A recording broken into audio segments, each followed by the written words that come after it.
Timore jane Malolo TV tarik en abich dwe mar abiro ganario kod prario kod ario machigne nono mar oboke okinyi masani mabende an goboke The Star, Daily Nation kachiel kod The Standard. The Star kai en Ruto wacho ni I did 3 meetings daily as Ruto slept. Mano koro yuarok matire kinde jalup ker kachiel kod ker ko wacho ni ne ore nyalo ringo kata ndalo kata didek mowuoth kuonde adek seche mabende koro ker to koro nenindo. Mano yuarok mabende nitiere kanyo.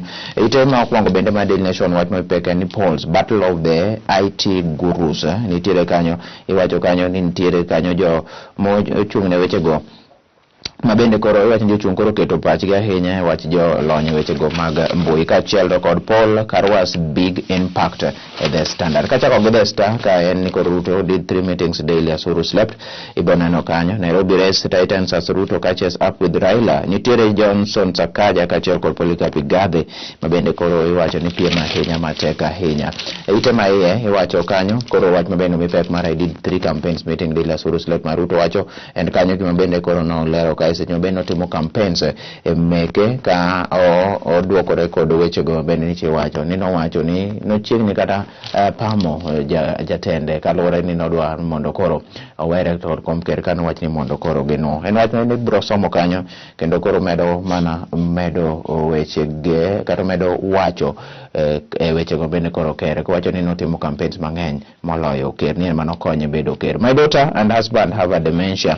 Wacho kanyo mano koro caregiver mantiere story moro ka ibro soma ahinya kae mabende koro lose motelo ne mano nitiere ja Agano Party presidential candidate Mwaure Wahiga mabende koro no launch manifesto mar odiochieng' manyolo gi jalup mare Ruth Mutua. Corridors of Power ibro somo weche mathoth ahinya kanyo. Wan kae to kod Nairobi race Titans DP Ruto catches up masemicha. Iwacho kanyo ni kalore kod nono koro yudo ni Azimio la Umoja mabende koro nicha ni malo ahinya gi kwanata malo 30 kopim gi 20 mane mar UDA Kenya Kagesa kendo koro wacho ni kwanata malo 11 mar Kenya Kwanza sani ODM mantiere kanyo to kod bicho moko ndi Prego bicho koro ute kendo iwacho ni Prego bicho wacho oko wacho ni ng'ata mabende koro gisiro. Degree Sakaja fights for place on the ballot. Wacho ni Senator ma Nairobi Johnson Sakaja kendo nyaka gi sani koro pod wacho mano mar degree mare pod kelo chiedh nada ahinya kumokil mare Elias Mutua bende koro ne okwedo weche mabende koro kinda moko mabende koro pinge ne wacho. Gin weche manitiere kanyo. Ruto Raila debate set for July 26th. Presidential debate kata majolar kom kere bende koro tarik 26 dwe ni ikri mar nene. Raila takes Raila home. Karwa takes Raila home in 3-day campaign blitz. Mano ilungo kanyo ni Karwa koro ochako campaign mare Mount Kenya mano ka oriwo Kirinyaga chakro odiochieng' mar makawuono Nyeri to kod gwenge moko seche ma bende koro odhi manyo mbolo ne moluo Raila Odinga. Gin weche mathoth ahinya e Star kae. 14 counties state lock in dispute over poverty. We can't verify 588 million payments in Waititus graph case. Mano CBK kata Central Bank of Kenya. Weche ntiere kae ibro somo kendo toke kae nyaka weche go mag tuke. Ka wang'eyo mapiyo bende The Daily Nation polls battle of the IT gurus.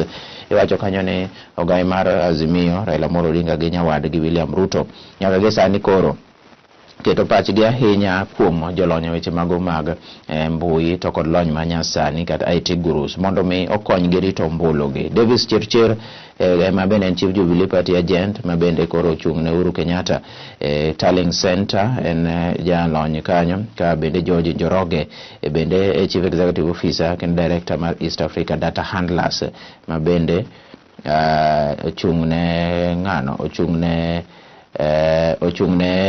ochung'ne Raila. Iwacho kacha ni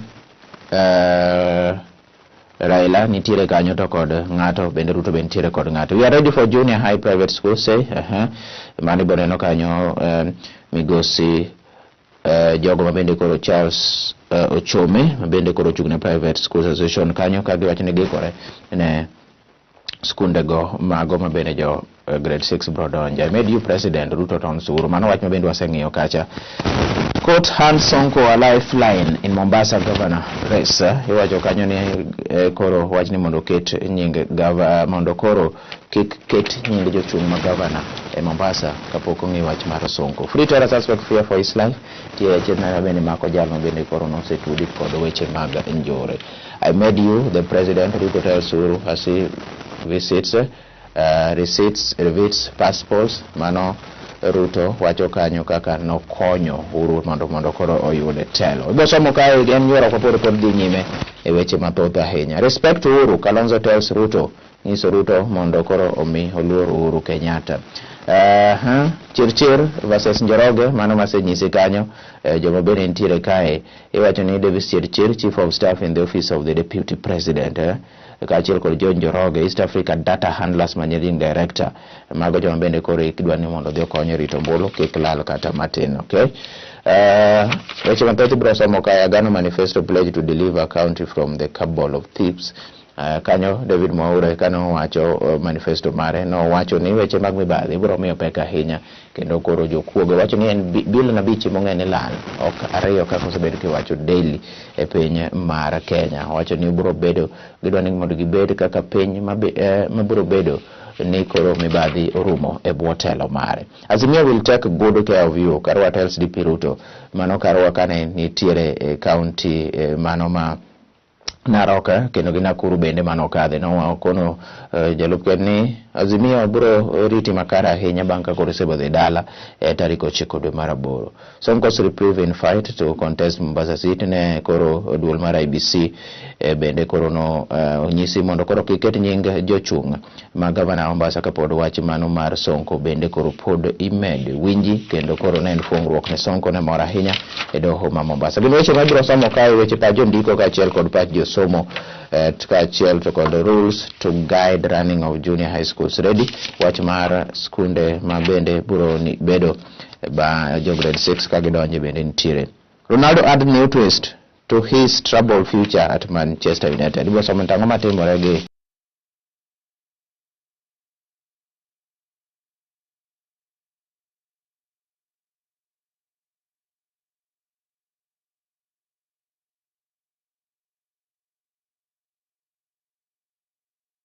Jalup Raila Amolo Odinga osemiyo koro Raila Amolo Odinga yudo ombulu mathoth ahinya ka Martha Karua kopim gi Rigathi Gachagua ni 49 ka Rigathi nigi kanyo to kod 30.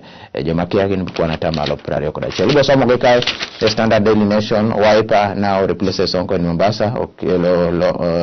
Mbogo Ali yandika ne osechwal nyinge kanyo kod Wiper ma nong'e na chiedh nade moko dhi mako Sonko omiyo koro en ma bende inyalo dhi chwale. Karua will net more votes for Raila than Rigathi for Ruto. Bosamon tango miyo Karua koro pek ne nitiere. Presidential debate kako osewacho kako ndika biro bedo kanyo duene, kendo en nitiere mar deputies kata running mates kaachiel kod mag ker. Gin weche ma bende nuore bokego gi weche mag tuke chopo e giko mar minono mar oboke kiny masani. Som bokegi The Standard, The Daily Nation kaachiel to kod The Star. Rito masani nyinga Jesse Omondi.